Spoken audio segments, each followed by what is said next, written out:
ونستغفره ونعوذ به من شرور أنفسنا ومن سيئات أعمالنا من يهده الله فلا مضل له ومن يضلله فلا هادي له أشهد أن لا إله إلا الله وحده لا شريك له وأشهد أن محمدا عبده ورسوله الذي لا نبي بعده اللهم صل وسلم على نبينا محمد خليله وشفيعه وعدل أمانه وبلغ رسالة وناصح الأمة وكاشف الله بها الغمة وجاهد في الله حق جهاده حتى أتاه اليقين ودعا إلى سبيل ربه بالحكمة والموعظة الحسنة وصبر على الأذى في سبيل دعوة حتى أظهر الله به الدين وصلوات الله وسلامه عليه وعلى آله وصحبه أجمعين أما بعد. Alhamdulillah jamaah virtual subuh yang dirahmati Allah Subhanahu wa taala, tidak terasa kita dipertemukan kembali oleh Allah Subhanahu wa taala di dalam kajian virtual subuh pertemuan ke-226. Masya Allah, tabarakallah, mudah-mudahan pertemuan yang sudah sering kita lakukan dengan istiqomah ini merupakan tanda bahwa kegiatan ini diberkahi Allah Subhanahu wa taala.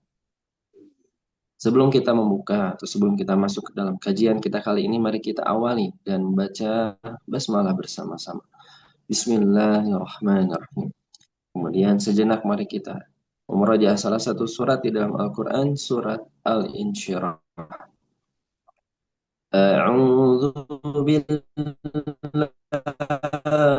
minasy syaithanir rajim.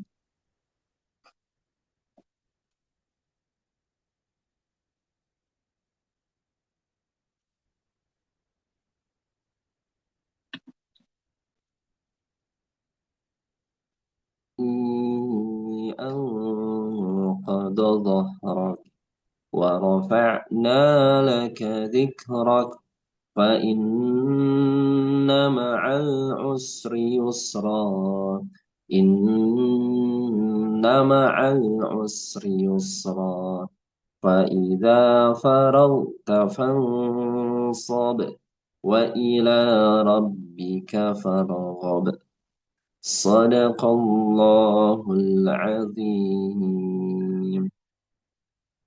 Sadaqallahul azim.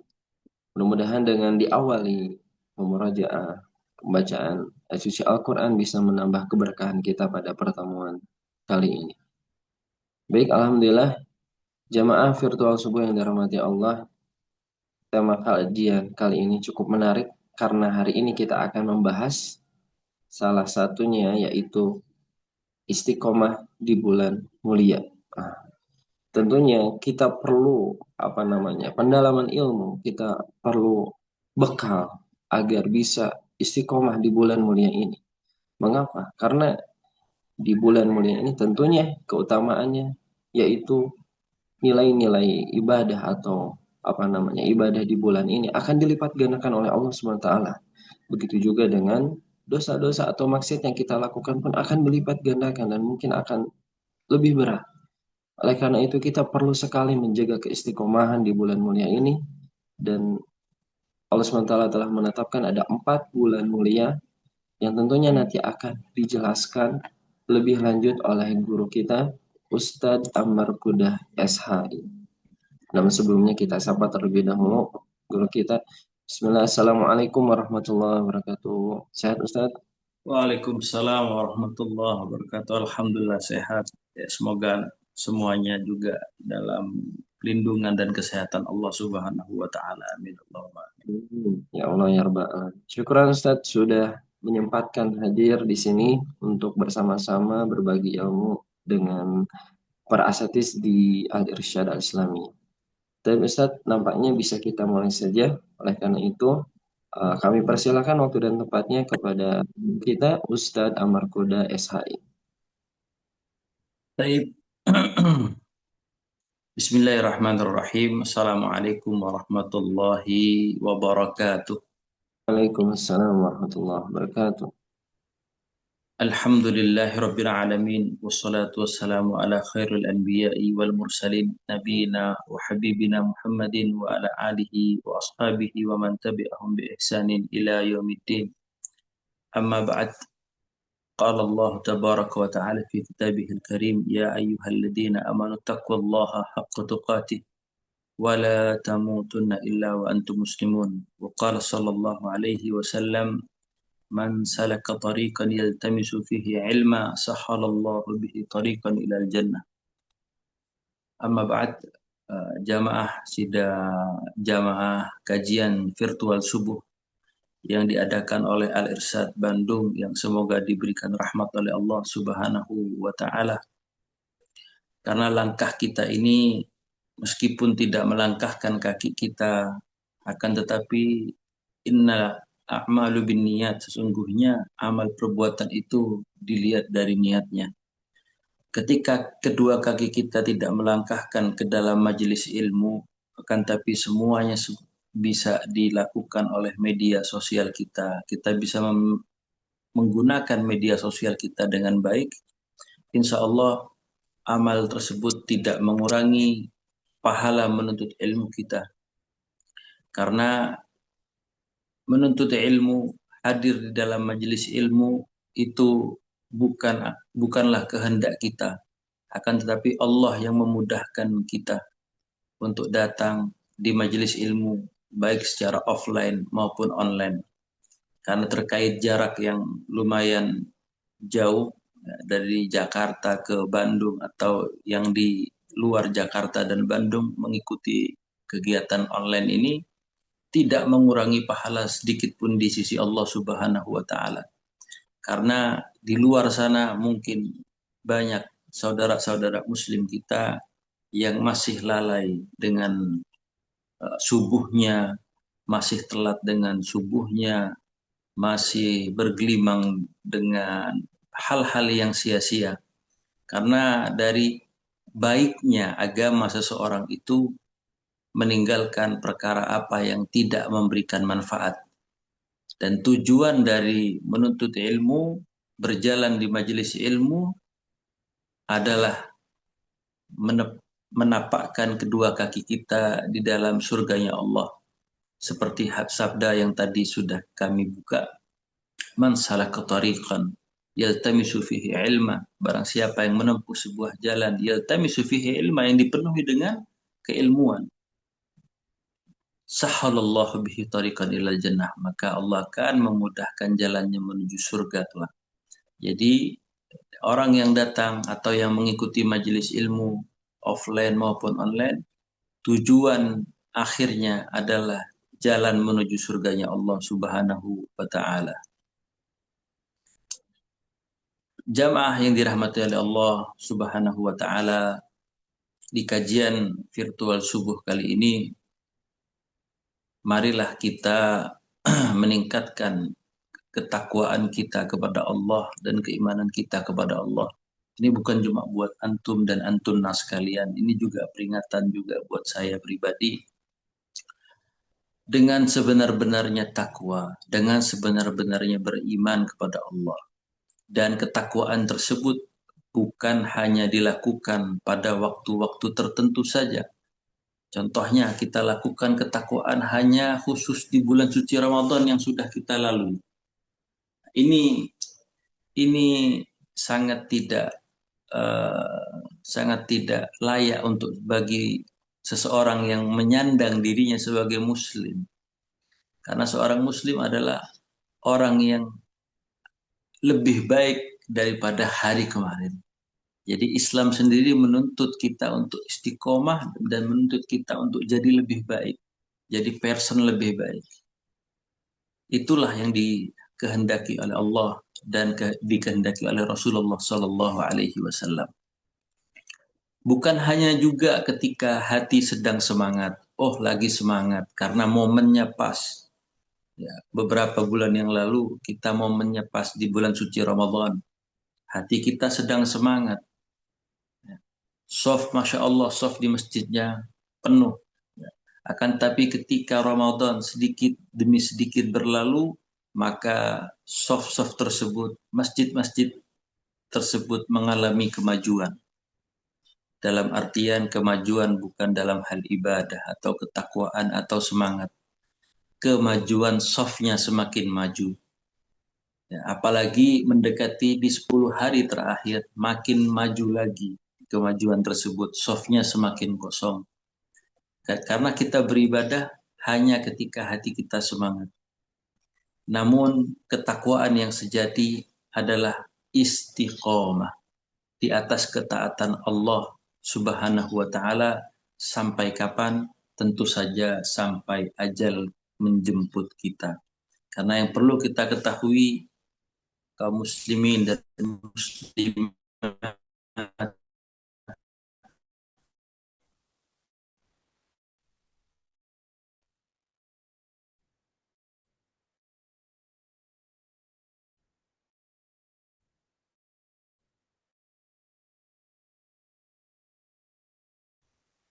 Sinyalnya. yang dirahmati oleh Allah,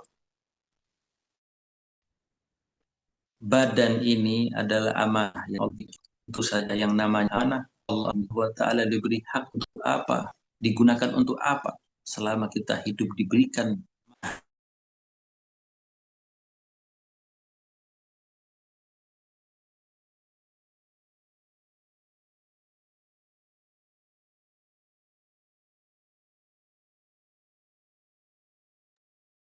Tentang suaranya. ya. Jadi sampai di mana Allah memberikan amanah itu Allah akan mintai pertanggungjawaban. Jamaah yang dirahmati oleh Allah Subhanahu wa taala, di antara nikmat terbesar yang Allah karuniakan kepada seorang hamba adalah nikmat istiqomah. Karena istiqomah itu adalah sebuah nikmat. Sebab apa? Banyak manusia mendapatkan hidayah dengan cara yang mudah. Tetapi sedikit dari seorang hamba yang mampu menjaga istiqomah hidayah tersebut. Jika kita lihat betapa banyak manusia yang dahulunya rajin untuk beribadah, rajin untuk ke masjid, lalu meninggalkannya karena momennya sudah selesai. Di bulan suci Ramadan kita selalu ke masjid. Namun setelah Ramadan berlalu, ya kita sedikit demi sedikit meninggalkan sholat di masjid bagi yang laki-laki. Kemudian berapa banyak saudara atau saudari kita yang istiqomah rajin di bulan suci Ramadan membaca Al-Quranul Karim. Tapi setelah Ramadan berlalu, Al-Quran tersebut kembali ke tempat semula, yaitu di atas lemari atau di rak-rak buku kita, tanpa kita sentuh sedikit pun. Kemudian juga betapa banyak manusia yang dahulunya semangat membaca Al-Quranul Karim yang tadi barusan kita sudah singgung, dan di bulan-bulan ini juga lalai. Betapa banyak juga manusia yang dahulunya sangat menjaga hijrahnya dalam agama yang baik, mengikuti Al-Quran dan mengikuti Al-Hadis, mengikuti sunnah Rasulullah SAW. Namun pada akhirnya kembali pada kelalaian. Karena itu para salafus saleh kita sangat takut dari fitnah hati yang berubah-ubah. Kenapa hati itu gampang berubah-ubah? Kaum muslimin yang dirahmati oleh Allah Subhanahu wa taala. Allah Subhanahu wa taala telah memuliakan beberapa bulan. Nanti kita akan bahas mengapa hati itu gampang berubah-ubah. Allah Subhanahu wa taala telah menetapkan, memuliakan beberapa bulan yang ada di dalam Islam. Ada bulan-bulan yang memiliki keutamaan besar di sisi Allah. Tentu saja bulan suci Ramadan. Akan tapi yang akan kita bahas di sini yang biasa disebut dengan Al-Syahrul Hurum, yaitu bulan-bulan haram atau bulan-bulan suci. Allah Tabaraka wa Ta'ala berfirman di dalam surat At-Taubah ayat ke-36. Allah Subhanahu wa Ta'ala berfirman, "Inna iddatas syuhuri indallahi isna asyara syahran fi kitabillahi yauma khalaqas samawati wal ard minha arba'atul hurum dzalika ad-dinul qayyim fala tadlimu fihinna anfusakum. Nah, kita stop sampai di sini ya, meskipun ayatnya ada lanjutannya. Artinya sesungguhnya jumlah bulan menurut Allah ialah 12 bulan. Dalam ketetapan Allah pada waktu tersebut, Dia menciptakan langit dan bumi. Jadi ketika Allah menciptakan langit dan bumi, Allah menetapkan dalam satu tahun itu ada 12 bulan. Di antaranya, di antara 12 bulan tersebut, minha ada arba'atu hurum, ada 4 bulan yang di situ adalah bulan-bulan yang mulia. Ya, itulah agama yang lurus. Maka jangan kalian mendolimi diri kalian dalam bulan-bulan itu. Kita fokus, ya. Kita fokus dulu pada ayat yang disebutkan di dalam surat At-Taubah, kaum muslimin. Ya, perhatikan firman Allah, "Fala tadlimu fihinna anfusakum." Janganlah kalian mendolimi diri kalian pada bulan-bulan tersebut. Bulan-bulan itu 4 bulan mulia. Karena di bulan-bulan mulia yang Allah telah tetapkan 4 tadi, dosa yang kita perbuat, maksiat yang kita perbuat, itu pasti Allah lipat gandakan. Amal soleh yang kita perbuat di bulan-bulan 4 bulan yang Allah muliakan tersebut, tentu saja Allah balas dengan lipat ganda juga. Makanya Allah menyebutkan, janganlah kalian mendolimi diri kalian pada bulan-bulan tersebut. Karena Allah tidak akan mungkin mendolimi hambanya. Justru hambanya yang mendolimi dirinya sendiri. Bukankah ketika kita bermaksiat kepada Allah, itu adalah berbuat zalim kepada diri kita sendiri. Allah tidak akan rugi. Bukankah ketika kita meninggalkan sholat, kita berbuat zalim kepada diri kita sendiri. Allah nggak akan rugi. Kita nggak sholat, kita nggak menyembah Allah. Allah nggak butuh dengan itu semua. Justru kita yang membutuhkan ibadah tersebut. Supaya kita tidak masuk kepada hamba-hamba yang mendolimi diri kita sendiri. Jadi inti dari ayat tersebut, perhatikan, fala tadlimu fihinna anfusakum. Allah memberikan informasi, janganlah kalian mendolimi fihinna, di dalam bulan-bulan tersebut, 4 bulan itu. Anfusakum. Ini adalah informasi yang sangat baik sekali untuk kita. Allah memberikan informasi tersebut. Al-Imam Ibn Katsir rahimahullahu ta'ala menjelaskan bahwa maksiat di bulan-bulan haram, bulan-bulan mulia, lebih besar dosanya dibanding bulan-bulan yang lainnya. Meskipun ya bulan-bulan yang lain jika bisa istiqomah, ya kita jaga, kita tidak bermaksiat sebisa mungkin. Karena kita adalah makhluk yang lemah dibanding Allah Subhanahu wa ta'ala. Kita adalah makhluk yang membutuhkan manusia yang lain karena kita adalah makhluk sosial. Kita tidak bisa 100% dalam kebenaran. 1 menit ada orang yang bisa meninggalkan maksiat. Baik maksiat lisan, maksiat hati, maksiat pandangan mata. 1 menit saja. Gak ada yang bisa, karena kita adalah Bani Adam. Anak cucu Nabi Adam itu tempat salah dan tempat dosa. Akan tetapi ingat, para jamaah yang dirahmati oleh Allah, kajian virtual subuh yang dirahmati oleh Allah Subhanahu wa ta'ala, ingat, surga kelak akan dipenuhi oleh para pendosa yang bertaubat kepada Allah Subhanahu wa ta'ala, dibanding oleh hamba-hamba yang dipenuhi rasa sombong karena keilmuannya, karena kedudukannya, karena hartanya. Ingat, jika kita mempunyai kesombongan sebesar biji zarrah pun, Allah tidak akan memasukkan kita ke dalam surga-Nya. Kemudian sebagaimana amal soleh juga Allah lipat gandakan di 4 bulan mulia ini.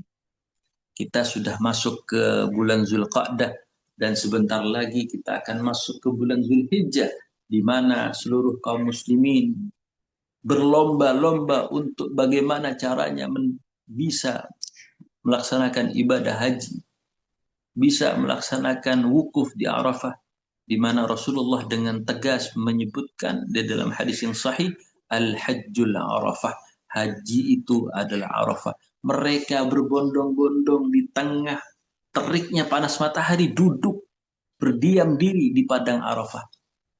Baik itu presiden, baik itu menteri, baik itu pejabat, baik itu orang yang kaya, orang yang miskin, di mata Allah semuanya sama.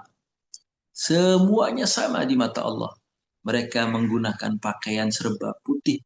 Allah ingin menunjukkan kepada kita, ini kalian itu. Kita seperti ini. Allah nggak butuh, semua sama di mata Allah Subhanahu wa Ta'ala.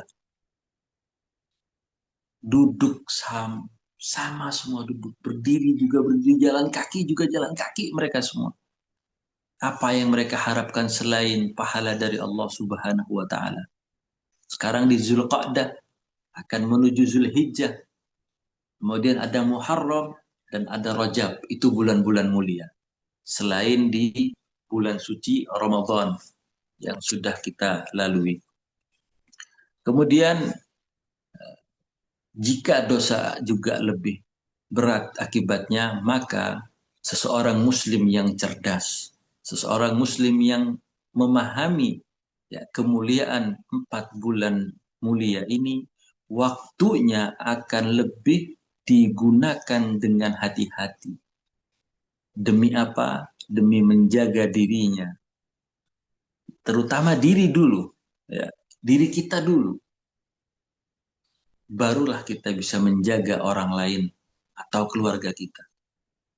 Dirinya kita dulu yang harus kita jaga. Diri kita belum benar, diri kita belum menjalankan syariat dengan baik, kita sudah mau membenarkan orang lain. Nah, ini salah kaprah ya. Berhati-hati menjaga dirinya dengan apa? Kita mulai menjaga sholat, menjaga lisan, menjaga pandangan, menjaga hati dari penyakit-penyakit hati. Penyakit-penyakit hati ini banyak jamaah yang dirahmati oleh Allah Subhanahu wa Ta'ala. Ujub, iri, dengki, sombong, dan yang lainnya. Ini adalah penyakit-penyakit hati. Merasa, oh saya paling benar di antara muslim yang lain. Oh saya harus bermusuhan karena itu beda ustadznya dengan saya. Tidak, ini salah satu termasuk penyakit hati. Selama kita berpegang teguh kepada Al-Quran dan As-Sunnah, ya, perbedaan fikih apapun itu bisa kita maklumi. Ya, kan tapi ketika perbedaan-perbedaan fikih, pemahaman fikih itu membuat kita beradu sesama muslim, ingat ketika sesama muslim saling ribut, saling berantem satu sama lain, maka ada pihak di luar sana yang sedang bertepuk tangannya. Jamaah yang dirahmati oleh Allah, kajian virtual subuh Al-Irsyad Al-Islamiyah Kota Bandung. Namun yang sering terjadi, sebagian dari manusia hanya semangat beribadah saja di bulan-bulan tertentu atau pada musim-musim tertentu saja. Ketika Ramadan, rajin mereka untuk ibadah. Setelah Ramadan kembali lagi bermaksiat. Ketika berada di masjid, hatinya lembut, luar biasa. Ketika di dalam masjid, luar biasa. Ketika kotak amal dijalankan di depan dia, luar biasa. Masukkan Ramadan, ini dimasukkan. Selesai bulan Ramadan, kotak amal itu dilewatin begitu saja. Padahal Allah memberikan rezekinya. Allah berikan keluasan rezeki pada dia berupa harta. Tapi dia keluarkan saja di bulan-bulan tertentu. Karena menganggap Ramadan ini Tapi mereka lupa lalai bahwa Allah mempunyai 4 bulan yang sangat mulia. Jadi Ramadan mengajarkan kita untuk istiqomah di masjid sholatnya. Kemudian ada qiyamul lail, kemudian ada qiraatul Quran. Ini kita diajarkan oleh Allah di bulan suci Ramadan.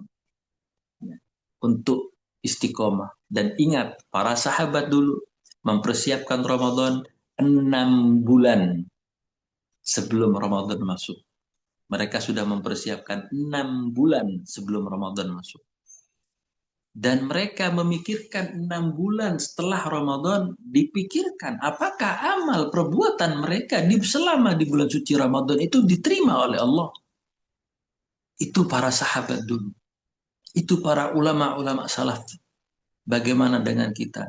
Selesai takbiran, selesai sudah. Ya, kita makan-makan, kumpul sama keluarga, amal kita, amal ibadah kita, sedekah kita, apakah diterima atau tidak, itu nantilah urusannya Allah. Kita dengan enaknya berkata seperti itu. Sedangkan para salaf kita, sahabat, radhiyallahu anhum jami'an, para tabi'in dan tabi'ut tabi'in, generasi salaf kita, yang harus kita contoh itu, mereka mempersiapkan 6 bulan sebelum Ramadan dan setelah Ramadan, 6 bulan berikutnya, apakah amal saya diterima oleh Allah? Bertafakur, merenung mereka itu. Apa ada yang kurang dari amal ibadah? Itu yang dilakukan oleh para sahabat. Kemudian ya, ketika berada di masjid hatinya lembut, namun ketika keluar dari masjid hatinya kembali lalai. Atau ketika berada di tanah suci menangis dalam doanya, dalam tawafnya, dalam sa'inya. Akan tetapi setelah pulang kembali jauh dari Baitullahil Haram, ya, kembali lagi jauh dari Allah Subhanahu wa Ta'ala. Padahal Allah di bulan Ramadan yang kita sembah adalah Allah yang kita sembah di semua bulan. Di sepanjang tahun Allah yang sama, Tuhan yang sama, Rabb yang sama yang kita sembah. Karena itu Allah memerintahkan istiqamah. Allah Subhanahu wa Ta'ala berfirman, "Fastaqim kama umirta wa man taba ma'ak." Ya. Fastaqim kama umirta wa man taba ma'ak wa la tadghaw innahu bima ta'maluna basir.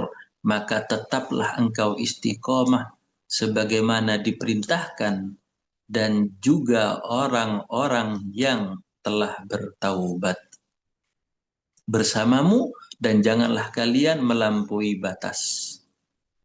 Sesungguhnya ya, Dia Maha melihat apa yang kalian kerjakan.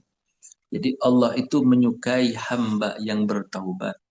Kata siapa? Oh, Ustaz, saya sudah banyak dosa. Saya sudah melakukan ini, saya sudah melakukan itu, saya sudah melakukan ini. Dosa ini, dosa itu. Allah nggak lihat itu ketika kita sudah melakukan satu taubatan nasuha, taubat secara utuh, bersih. Bukan taubat yang disebut oleh generasi sekarang sebagai taubat sambal. Ya, sorenya taubat, malamnya ya kumat kembali ya, atau beralih lagi, bermaksiat lagi. Itu yang Allah lihat. Asalkan bertaubat nasuha, Allah bukakan pintu maghfirah, pintu ampunannya. Ya, ini ada di dalam surat Hud ayat ke-112. Ayat ini sangat berat para jamaah yang dirahmati oleh Allah. Hingga Rasulullah Shallallahu Alaihi Wasallam bersabda tentang ayat ini. Nah,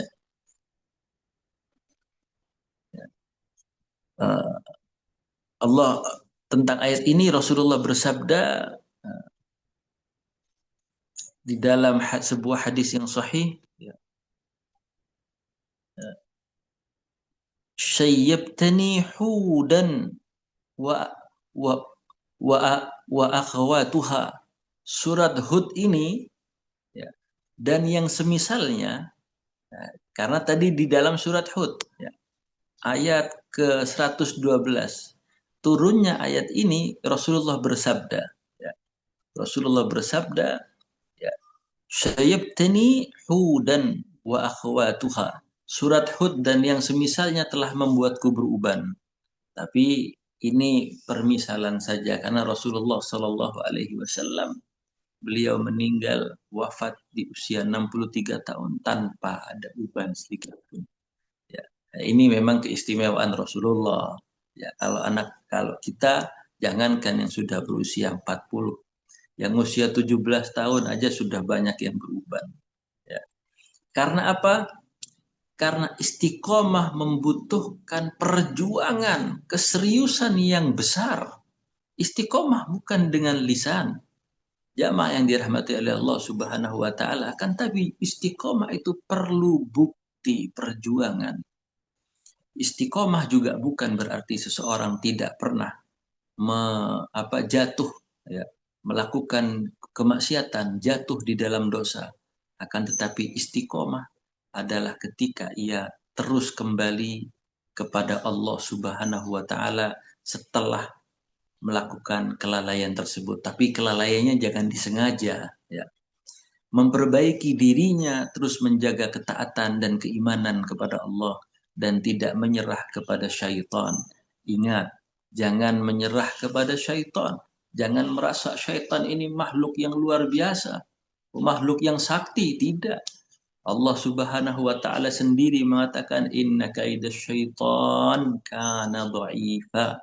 Makar tipu daya syaitan itu dhaif, lemah. Itu yang harus kita imani. Jadi ketika ada seorang muslim atau muslimah takut kepada tempat tertentu, ini rumah kosong, ini ada penunggunya, itu kita lupa dengan ayat inna kaidas syaitan kana dha'ifa. Makar setan, tipu daya setan itu lemah. Kita diajak oleh syaitan, dibujuk untuk melakukan maksiat, cepat-cepat kita meminta pertolongan dari Allah dengan mengucapkan a'udzubillahi minasyaitonirrajim. Insya Allah itu akan musnah. Ya. Kemudian Rasulullah Sallallahu Alaihi Wasallam bersabda juga di dalam sebuah hadis yang sahih, Kul amantu billahi thumma istaqim. Katakanlah aku beriman kepada Allah, kemudian istiqomahlah. Ya, ini hadis diriwayatkan oleh Al-Imam Muslim. Jamaah yang dirahmati oleh Allah, kajian virtual subuh. Ada beberapa perkara yang seharusnya membantu seseorang hamba untuk istiqomah. Yang pertama tentu saja menjaga sholat 5 waktu. Karena sholat adalah cahaya. Sholat adalah tiang agama. Ketika cahaya itu redup, maka keadaan tidak akan sehat. Ketika tiang itu roboh, tidak ada bangunan yang bisa dibangun di atasnya. Barang siapa menjaga sholat 5 waktu, maka Allah akan menjaga agamanya dan menjaga dirinya. Kemudian yang kedua, membaca Al-Quran setiap hari. Karena Al-Quran adalah hudan, petunjuk, ya, dan penyejuk hati. Hati yang jauh dari Al-Quran akan menjadi hati yang mudah dan keras, serta lalai kepada Allah Subhanahu wa Ta'ala. Kemudian yang ketiga, berkumpul dengan orang-orang yang soleh. Karena ketika kita berkumpul dengan orang-orang yang soleh, maka kita akan tertular dengan kesolehannya. Minimal kalau tidak tertular, kita terajak. Merasa nggak enak. Oh, yang lain ketika panggilan adzan sholat, kita duduk aja di sini nggak enak. Ikutan sholat juga. Nah, akhirnya dengan itu kita akan tertular juga. Kemudian teman yang baik juga akan mengingatkan, ya, kepada kita agar takwa kepada Allah. Sedangkan teman yang buruk tetap saja akan menjauhkan kita dari Allah Subhanahu wa Ta'ala dan dari agama ini. Kemudian yang keempat, menjauhi maksiat sebisa kita. Ya. Semampu kita maksiat ini kita hindari. Ya. Karena maksiat adalah sebabnya lemahnya hati. Ya. Pandangan yang haram, lisan yang mengucapkan yang haram, ghibah, dan dosa-dosa yang lain yang terkait dengan hati. Itu ketika kita jaga, akan memadamkan. Ketika kita tidak menjaga lisan, pandangan, semuanya itu akan memadamkan sedikit demi sedikit cahaya iman yang ada di dalam diri kita. Yang kelima adalah memperbanyak doa. Rasulullah Shallallahu Alaihi Wasallam sendiri yang sudah dijaga oleh Allah dari salah dan dosa, maksum, bebas dari kesalahan dan dosa. Rasulullah sering berdoa dengan doa yang masyhur yang insyaallah semuanya tahu, ya muqallibal qulub tsabbit qalbi ala dini. Wahai zat yang membolak-balikkan hati, ya. Wahai zat yang membolak-balikkan hati, teguhkanlah hatiku di atas agamamu. Ini adalah doa Rasulullah yang sudah diampuni, bebas dari salah dan dosa, maksum. Bagaimana dengan kita yang surganya juga belum jelas? Ya, peluang justru ke nerakanya waliyadzubillah sangat luas, apalagi di zaman seperti ini. Ya, na'udzubillah. Kita berdoa mudah-mudahan kita ditetapkan di atas keimanan dan ketakwaan dan istiqomah oleh Allah Subhanahu wa taala. Kaum muslimin yang dirahmati oleh Allah Subhanahu wa taala, orang yang istiqomah akan mendapatkan apa? Yang pertama, kabar gembira. Ketika nanti sakaratul maut, ya, itu kabar gembiranya. Allah Subhanahu wa taala berfirman, innal ladzina qalu rabbunallah summa istaqamu tatanazzalu alaihimul malaikah alla takhafu wa la tahzanu wa abshiru bil jannati allati kuntum tu'adun nahnu awliya'ukum fil hayatid dunya wa fil akhirah wa lakum fiha ma tashtahi anfusakum wa lakum fima tad'un nuzulam min ghafurir rahim, yang artinya sesungguhnya orang-orang yang berkata Rabbunallah, Rabb kami adalah Allah Subhanahu wa taala, kemudian mereka istiqomah, nah ini, maka malaikat akan turun kepada mereka seraya malaikat itu berkata, jangan takut dan jangan bersedih dan bergembiralah, ya, dengan surga yang telah Allah janjikan kepada kalian. Kamilah pelindung-pelindung kalian di dalam kehidupan di dunia dan di akhirat. Di dalam surga juga kalian memperoleh apa yang kalian inginkan dan apa yang kalian minta. Sebagai apa? Dilanjutkan, sebagai hidangan dari Allah, zat yang maha pengampun lagi maha penyayang. Catat, ini ayat ada di dalam surat Al-Fusilat.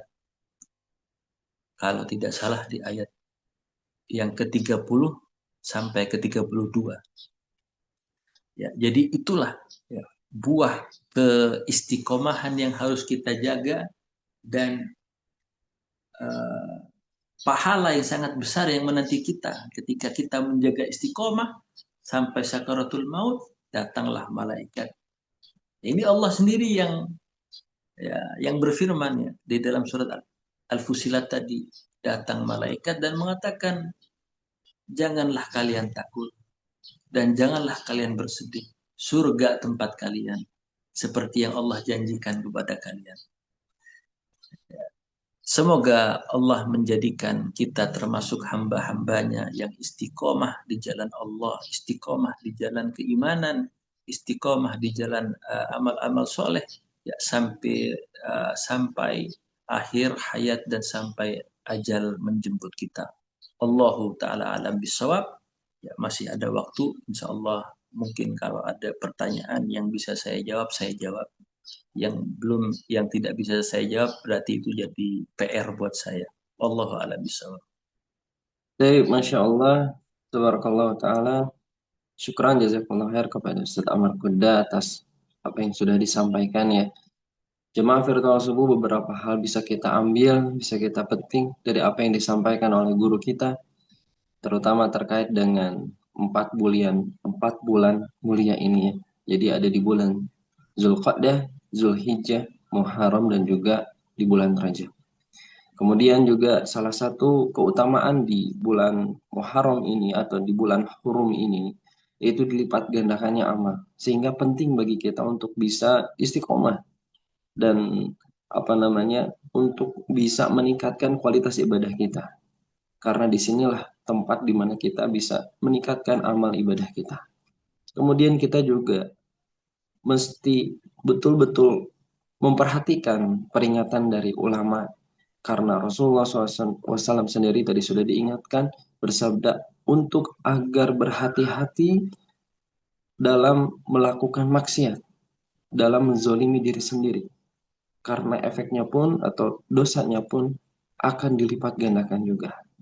Maka tadi sudah disampaikan oleh guru kita, tentunya kita harus banyak-banyak sekali bertaubat gitu ya. Banyak-banyak sekali memohon ampun kepada Allah dan juga terus berjuang. Dan apabila kita tergelincir kembali lagi begitu Ustaz ya. Terus kita ikhtiarkan seperti itu. Dan salah satu upaya agar bisa istiqomah tadi juga disampaikan yaitu untuk menjaga sholat, kemudian membaca Al-Quran, dan juga yang tidak kalah pentingnya itu berkumpul dengan orang-orang soleh karena mereka insya Allah akan membantu kita untuk bisa tetap dalam keistiqomahan dalam ketaatan. Baik hadirin jamaah virtual subuh yang dirahmati Allah SWT, dengan masuknya kita di bulan Syahrul Hurum ini, kita juga sebentar lagi akan apa namanya akan datang bulan Zulhijjah yang di dalamnya ada sunnah Rasul, sunnah Nabi kita dan juga Nabi Ibrahim alaihissalam yaitu apa namanya berkurban. Oleh karena itu sebagai bentuk nyata untuk menjaga keistiqomahan kita dalam beramal di bulan mulia ini, maka PC Al Irsyad ini pun menyelenggarakan ataupun menyediakan hewan kurban dengan tema kurban berdampak. Nah, jadi jadikan kurbanmu lebih berdampak. Ini sebagai bentuk keseriusan kami bahwa kami tidak hanya tidak sekedar menyediakan hewan kurban, namun betul-betul diperhatikan hewan kurban yang nanti akan disembelih. Salah satunya domba dan sapi yang sehat, berkualitas, kemudian juga harganya pun insya Allah bersaing, kemudian bisa dipilih sendiri dan juga ada beberapa potongan lainnya. Mungkin insya Allah akan disampaikan ataupun akan diinformasikan lebih lanjut di media sosial lainnya yang akan terhubung dengan Al-Irsyad Al-Islamiyah. Baik jamaah virtual subuh yang dirahmati Allah Subhanahu wa taala, kita akan masuk ke dalam sesi pertanyaan. Untuk mengawali pertanyaan, mungkin Ustadz mohon izin saya ada beberapa atau satu pertanyaan dulu Ustadz ya mengenai di bulan mulia ini. Sebetulnya Ustadz di bulan Zulhijjah ini kita kan akan menghadapi atau akan datang ibadah berkurban. Nah, kadang kita dilema mungkin Ustadz ya antara ingin berkurban dengan mungkin ada kebutuhan lain gitu Ustadz. Nah, kira-kira mana yang mesti kita dahulukan Ustadz? Apakah kita coba untuk berikhtiar berkurban atau mungkin kita ada kebutuhan lain sehingga kita mengutamakan kebutuhan keluarga terlebih dahulu seperti itu. Mungkin itu Ustaz. Ya, pertanyaan yang sangat bagus. Terkait kebutuhan. Kebutuhan secara umum itu maknanya luas. Ada kebutuhan pokok, ya seperti ya, menafkahi keluarga. Ada kebutuhan yang berkaitan dengan saudara kita, yaitu hutang piutang. Mana yang lebih didahulukan. Nah ini kita harus bahas dulu kebutuhannya, kebutuhan apa ini. Contohnya kalau memang kebutuhan untuk keluarga yang tidak bisa ditunda, ketika kita memutuskan untuk berkurban, namun nanti efeknya akan terdampak kepada keluarga kita, ya kita dahulukan dulu kewajiban kita untuk keluarga kita. Karena apa? Allah itu tidak melihat apanya. Allah hanya melihat niat. Karena kita sudah niat. Tapi sayang, kebutuhan kita jauh lebih penting. Kebutuhan keluarga kita jauh lebih penting. Beda halnya dengan kebutuhan kita untuk membayar piutang kita. Hutang piutang kita kepada orang lain. Hutangnya luar biasa ya. Berceceran di mana-mana ya. Apalagi sekarang ya, hutang itu iklan riba sampai di HP itu iklannya semuanya riba semua. Ya, apalagi sampai berceceran seperti itu hutangnya. Namun orang semua tahu, oh, si Fulan punya hutang sekian, tapi berkurban. Nah, ini menimbulkan kegaduhan meskipun tidak diucapkan, tapi akan mengotori hatinya, mengotori hati orang lain juga. Punya hutang malah mendahulukan korban, harusnya bayar dulu dong hutangnya. Jadi yang dinamakan kebutuhan itu kita lihat terlebih dahulu kebutuhannya dalam segi apa. Kalau memang kebutuhan tersebut adalah hal yang pokok, yang wajib seperti nafkah keluarga, kalau kita gunakan harta ini untuk berkurban, maka yang akan terkena dampak dan korbannya adalah keluarga kita sendiri. Nah, atau kalau kita yakin dengan Allah Subhanahu wa taala, apa harta yang kita keluarkan di jalan Allah, Allah akan lipat gandakan dengan gantinya. Karena Allah itu Allah itu ada di zon prasangka hambanya. Kalau kita berprasangka kuat, saya keluarkan harta di jalan Allah untuk berkurban, Allah akan lipat gandakan. Allah akan berikan jalan kemudahan.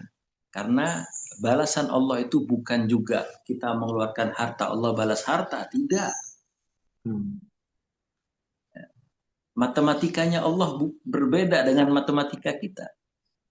Mungkin kita niat, ini harta saya cuma pas-pasan. Cuma saya yakin dengan Allah. Ketika kita mengeluarkan harta kita untuk berkurban, Allah akan ampuni dosa-dosa kita. Dan Allah akan ganti dengan kebaikan yang banyak.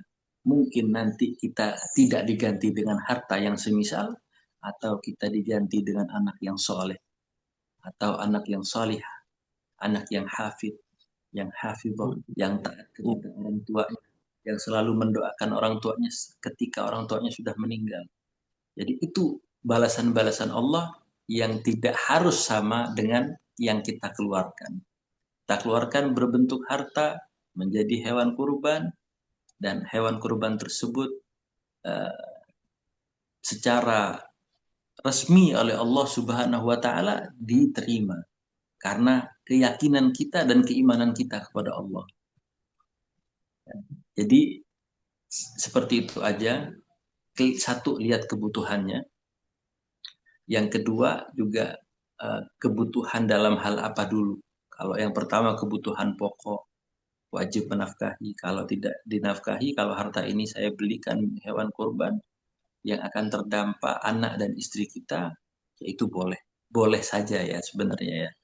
Kemudian yang kedua, ketika kebutuhan itu gaya hidup, nah ini sangat salah ya. Kita nggak nuntut gaya hidup ya. Islam tidak ada yang nuntut gaya hidup, nggak ada yang harus mempunyai menuntut gaya hidup. Ketika kita sudah mengupgrade gaya hidup kita, nah itu seperti efek domino ya. Efek domino. Ketika kita mempunyai HP yang sekarang paling mahal iPhone 17, masa kita pakai jam tangan yang harga 200.000, kebanting nanti kan. Setelah kita menggunakan, kita harus ganti jam tangan yang lebih mahal. Nanti harus kita ganti juga tas yang paling mahal juga. Nah ini bukan kebutuhan namanya. Ya. Ini validasi, dan Islam tidak butuh validasi. Ya, seorang Muslim tidak butuh validasi dari siapapun kecuali dari Allah Subhanahu wa taala. Kemudian yang ketiga yang dari hutang tadi. Namun alangkah baiknya ketika kita sudah tidak mempunyai hutang, tidak butuh dengan validasi kebutuhan barang-barang yang nggak perlu kita beli namun kita beli, maka ini yang bermain adalah iman. Kita yakin bahwasanya ketika harta yang kita keluarkan, padahal kita butuh dengan harta, tapi kita yakin Allah akan balas ini. Cepat ataupun lambat dengan cara Allah Subhanahu wa Ta'ala. Entah kita dipermudah urusannya oleh Allah, entah anak cucu kita nanti dipermudah urusannya sama Allah Subhanahu wa Ta'ala. Karena tadi matematika Allah berbeda dengan kita. Allahu a'lam bishawab. Masya Allah. Syukran Ustaz. Jadi melihat prioritas terlebih dahulu saja kondisi keluarga ataupun ada yang keterkaitan dengan orang lain. Dan Ustaz, ini ada pertanyaan masuk. Ada yang bertanya mengenai bagaimana hukumnya berkurban namun menggunakan uang dari hasil berhutang. Namun hutang tersebut atau uang yang didapatkan tersebut bukan dari hasil riba. Jadi memang seperti mungkin minjem uang ke saudara gitu ya. Jadi nominalnya tidak berubah kayak gitu. Namun dia diniatkan untuk berkurban. Itu bagaimana hukumnya, Ustaz? Apakah masuknya memaksakan diri atau justru itu sebuah bentuk apa namanya bentuk ikhtiar gitu? Ya, ini pertanyaan bagus juga. Berkurban dengan cara berhutang tapi yang tanpa riba. Tentu saja asalkan tetap dijaga janjinya. Ini saya berhutang sekian, 3 juta, 4 juta untuk berkurban. Ditentukan dulu akadnya, berapa bulan, atau berapa hari, atau berapa minggu akan dicicil atau akan dibayar secara penuh. Itu yang pertama. Yang kedua, apakah kurbannya sah? Ya sah-sah saja. Selama tidak kebohongan di situ. Bohong mau hutangnya mau dibayar tapi nggak dibayar-bayar. Ya, tapi kembali lagi di akad. Akadnya akan dibayar dan alhamdulillah kalau ada keluarga yang mampu memberikan pinjaman tanpa bunga, naudzubillah ya, tanpa bunga, ya itu lebih baiknya mudahkan. Oh iya, saudara saya yang ini kurang mampu. Tanyakan, apakah kamu mau berkorban? Kalau mau korban, ini saya pinjamkan uang untuk berkorban. Ya, entah dengan perjanjian berapa lamanya ya silahkan ditentukan. Kan tapi apakah kurbannya itu sah? Ya sah-sah saja sebenarnya. Sah-sah saja. Dan ini juga termasuk dalam bab ikhtiar. Ya, siapa sih yang nggak mau berkurban ya, di bulan Zulhijjah? Apalagi dia belum berhaji umpamanya. Ya, salah satu masuk bab ikhtiar, tapi dengan catatan yang sangat penting di sini, ya akadnya jelas dan harus dibayar itu, karena itu hutang tetap. Wallahu a'lam bishawab. Baik, Masya Allah. Tapi alhamdulillah Ustaz ya, dari pertanyaan-pertanyaan yang masuk, ini ada satu pertanyaan terakhir barangkali Ustaz ya. Pertanyaan ini mengenai apakah ada amalan khusus di bulan-bulan mulia ini? Seperti halnya mungkin di bulan Ramadan ada itikaf gitu, itikaf atau apa namanya 10 malam terakhir itu, ya itikaf mencari malam Lailatul Qadar gitu. Nah, di bulan-bulan mulia ini apakah ada amalan khusus seperti halnya di bulan Ramadan? Itu saja, Ustaz. Ya, baik, alhamdulillah. Di bulan-bulan mulia, 4 bulan mulia yang Allah sebutkan tadi, kalau kita ambil contoh di bulan suci Ramadan, ada amalia khusus yaitu Qiyamul Lail atau uh, iktikaf. Tentu saja yang namanya bulan mulia tentu saja tidak jauh berbeda. Intinya tidak ada puasa aja di 1 bulan penuh, nggak ada. Cuma amalan-amalan khusus ya perbanyak istighfar, perbanyak sedekah, perbanyak bertaubat. kepada Allah Subhanahu wa taala. Karena itu tadi yang kita sempat singgung, amalan yang kita gunakan atau yang kita amalkan di 4 bulan mulia ini Allah catat dan Allah lipat gandakan. Begitu juga dosa yang kita lakukan di ke 4 bulan mulia ini, ya Allah juga lipat gandakan. Jadi amalia khusus secara khususiyah ya tidak ada, kan, tapi keistiqomahan itu yang dituntut oleh Allah Subhanahu wa taala dan Rasulullah sallallahu alaihi wasallam. Ya, istiqomah saja dalam sholatnya. Selama ini sholat hanya sholat wajibnya aja, kita tambah juga. Sholat sunnah kita tambah. Kemudian bacaan Quran kita tambah lagi. Ya, seperti di bulan suci Ramadan. Ya, kemudian amal-amal soleh juga kita tambah juga semua. Jadi kalau amalia khusus tidak ada. Tapi kalau mau menghidupkan malam, oh baik, sangat mulia. Ya, sholat tahajud itu amalnya para rasul dan para nabi dan para rasul. Sholat tahajud itu. Apalagi kita lakukan di 4 bulan suci. Ya, 4 bulan mulia. Insya Allah ketika kita sudah terbiasa melakukan itu akan menjadi kebiasaan hingga 12 bulan 1 tahun. Karena sesuatu yang sudah jadi kebiasaan itu akan terbentuk. Ya. Terbentuk dengan sendirinya. Insya Allah kita akan bangun tanpa kita menggunakan alarm. Karena itu sudah menjadi habit.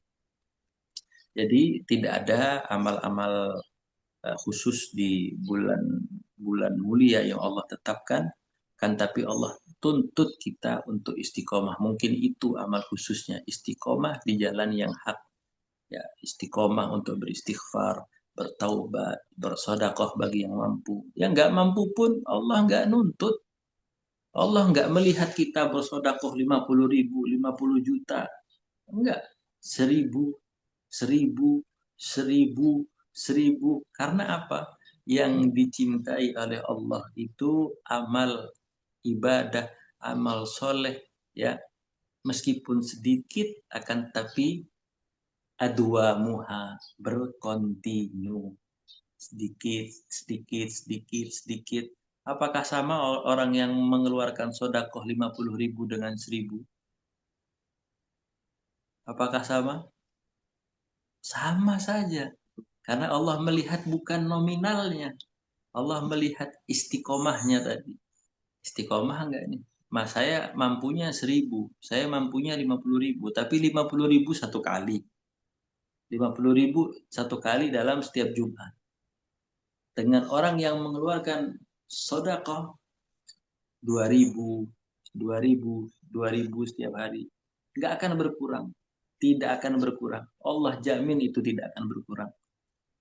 Mungkin Allah berikan keberkahan di dalam rumah tangganya. Allah berikan kelebihan jiwanya. Jiwa ini kan ada yang merasa, oh ini saya cari harta sendiri, enak banget saya kasih ke orang lain. Ya udah kamu kerja sana. Islam nggak mengajarkan seperti itu. Allah beri kelapangan dadanya bahwa harta yang kita miliki, rumah yang kita tempati, itu semua kontrak meskipun sertifikat ada di dalam lemari. Ketika kita sudah diambil nyawanya, sertifikat tersebut menjadi ahli waris. Jadi kan seperti itu. Yang Allah tuntut adalah keistiqomahan kita di jalan Allah. Ini amal yang harus kita semangatin di dalam bulan mulia ini. Wallahu a'lam bishawab. Baik, Masya Allah, syukran jazakallah Ustaz. Nampaknya tidak ada pertanyaan yang masuk lagi, Ustaz. Kemudian juga waktu juga sudah membatasi kita. Kami ucapkan syukran jazakumullah khair. Namun sebelum ditutup, mohon izin bisa memimpin doa terlebih dahulu sebelum kami tutup kajian pertemuan kali ini. Iya, baik, kita tutup dengan berdoa kepada Allah Subhanahu wa taala, ya, dengan doa yang biasa dipakai oleh Rasulullah Shallallahu alaihi wasallam ketika beliau menutup majelisnya. Sebelum kita tutup dengan doa kafaratul majlis, Ya, kita berdoa semoga Allah Subhanahu wa taala memberikan kita keistiqomahan sampai akhir hayat kita, sampai maut menjemput kita, dan Allah mengabulkan semua permintaan kita. Allah mengabulkan semua yang kita butuhkan, semua yang kita mau, ya Allah berikan kemudahan untuk Allah berikan hal tersebut. Kemudian kita berdoa kepada Allah agar kita dijauhkan dari doa yang tidak dikabulkan oleh Allah Subhanahu wa taala, dan kita berdoa agar anak-anak kita diberikan sifat soleh dan sifat solihah, dan menjadi anak-anak yang soleh dan solihas dan sebagai qurratul a'yun bagi kedua orang tuanya, dan Allah memberikan ampunan bagi kedua orang tua kita atau salah satu orang tua kita yang sudah Allah panggil terlebih dahulu. Allah maafkan, Allah beri istighfar kepada mereka, Allah beri ampunan, maghfirah kepada mereka, dan Allah tempatkan mereka di dalam surganya. Dan Allah kabulkan permintaan kita, doa kita, Allah panjatkan apa yang kita panjatkan kepada Allah Subhanahu wa taala. Allah berikan kemudahan semua doa-doa kita. Wallahu a'lam bishawab. Kita tutup dengan doa kafaratul majlis. Subhanakallahumma wa bihamdika asyhadu an la ilaha illa anta astaghfiruka wa atubu ilaik. Wassalamualaikum warahmatullahi wabarakatuh. Waalaikumsalam warahmatullahi wabarakatuh. Amin ya Allah ya rabbal alamin. Sekali lagi kami ucapkan terima kasih, syukran, jazakumullah khair kepada Ustadz Amr Quddah SHI yang telah menyemangati kita, membekali kita dalam berupaya untuk bisa istiqomah dan meningkatkan kualitas ibadah kita di 4 bulan mulia ini, dan mudah-mudahan Allah menerima amal-amalan kita dan tentunya menjadikan kita istiqomah di bulan mulia ini. Kami ucapkan juga terima kasih kepada PC Al-Irsyad Al-Islamiyah Kota Bandung yang senantiasa terus mendukung program kajian virtual subuh kali ini, yang insya Allah Allah berkahi dengan dibuktikan dengan ratusan pertemuan gitu, 226 pertemuan hingga hari ini. Mudah-mudahan kebaikan ini akan terus mengalir dan menjadi wasilah keberkahan bagi lembaga kita, yaitu Al-Irsyad Al-Islamiyah Kota Bandung.